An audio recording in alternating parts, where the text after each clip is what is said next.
әскерлер әскери институтының базасында баштап бастығының бұйрығымен қарулы күштеріміздің дене дайындығы және спорт мамандарының оқу әдістемелік жиыны өтіп жатыр.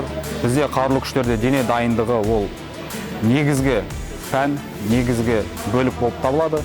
Дене дайындығы бүкіл әскери қызметшілерге міндетті. Соған байланысты өзіміздің дене дайындық және спорт мамандарымыз жеке құрам алдында үлгі болу керек.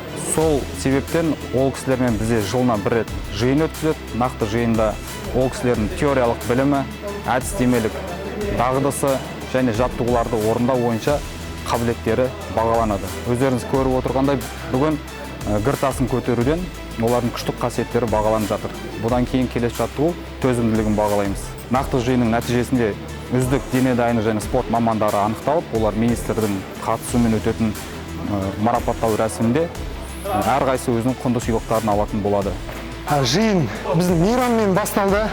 Өйткені біз дене дайындық және спорт қызмет мамандары үшін дене дайындығынан сынақ тапсыруға ол мейрам. Осы қазіргі 15-ші жаттығу 24 келі гір көтеруден нәтижем 91 рет. Бұл өте жақсы деген баға. Қазір 24 килограмм гир көтеру аяқтап отырмыз. Өз-өзімізді өте жақсы сезініп отырмыз. Келесі жаттығуға дайынбыз.